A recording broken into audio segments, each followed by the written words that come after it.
I think we've forgotten that Generation 3 music also hits hard. In all the memes of Pokemon music, I felt the need to discuss the original Pokemon music meme, Generation 3. These games are known for the use of trumpets in many songs, which again have become a meme.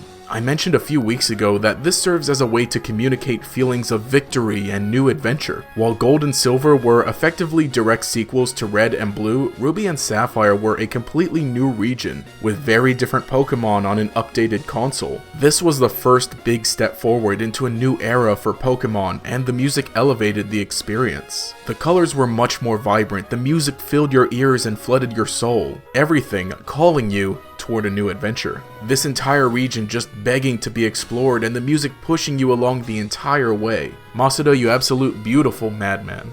I will admit, I'm probably somewhat biased. I had been introduced to Pokemon right before Ruby and Sapphire came out. I played hand-me-downs of the previous games and became completely devoted to watching the anime whenever it was on. I was the perfect age and at the perfect point in my love of Pokemon to experience Ruby and Sapphire. And because of that, the music is ingrained into my very core. I hear so many of these songs playing in my head very often. I think the best way to describe Generation 3 music is that it's an experience. I think that this generation excelled in tying distinctive feelings to music and imagery, and the experience of Generation 3 is best shown in its intro movie.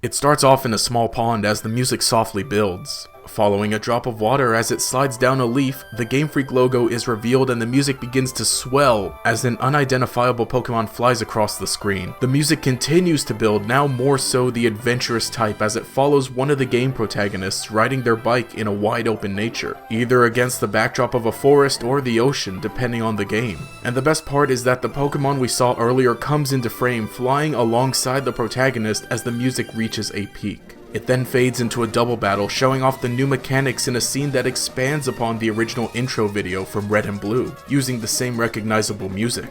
This shows the adventure you're about to experience is similar in some ways but much bigger than before, and then you come to the gates of your destiny.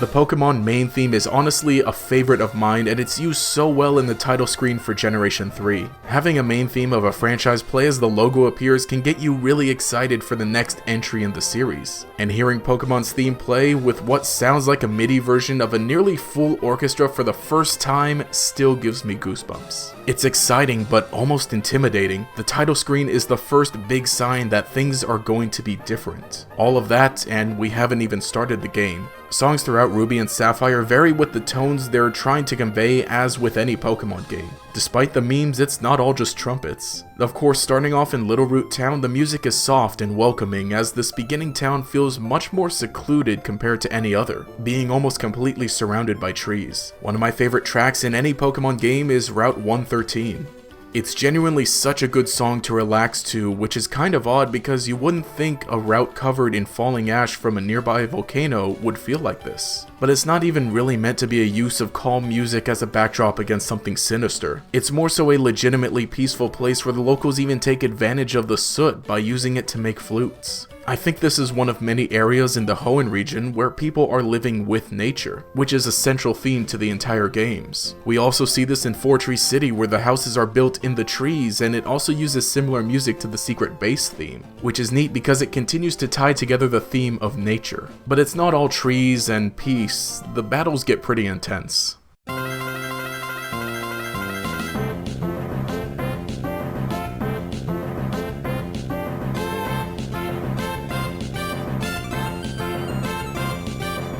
Back to the trumpets, the battle themes are really good. I mentioned last time that Generation 5's music was harsh, but in a good way. I wouldn't call Generation 3's music harsh by any means, but it still maintains the feelings of adventure and excitement as with any other Pokemon game. The rival theme serves as the backdrop to one of the most notoriously intense battles, and its use of heavy drums keeps you on your toes. But when it breaks back into the main groove, it reminds you that this is more of a friendly competition, and that worried look on your face morphs into a smile because you're just about to get this victory.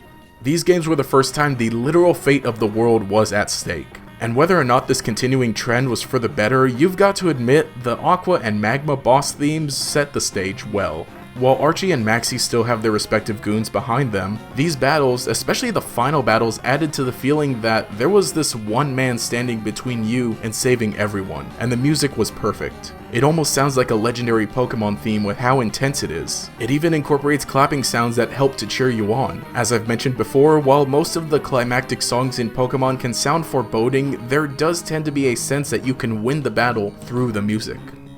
And this comes to a beautiful completion as you save the region and your only remaining challenge is Steven at the Pokemon League. This man, who you've met several times and who has helped you throughout your journey, is the last person you face. He's both skilled and intelligent, which is shown with his ace Pokemon being Metagross. His battle theme is very fun, but it still holds the weight of a champion. And it's a nice change of pace after the crazy story that just took place. But now you can finally catch your breath and go home.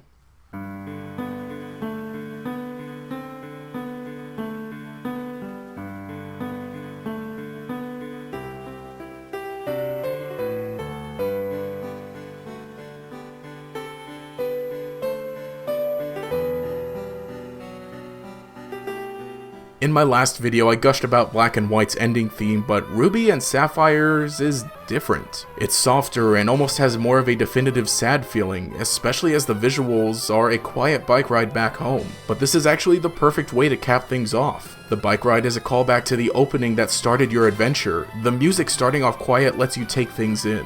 It lets you remember everything you've just been through, as it even plays a montage of the Pokemon you've caught throughout your journey. But then it picks up and those good old trumpets kick back in, signaling that the end of one journey is just the beginning of another. And that is why Generation 3's music also hits hard.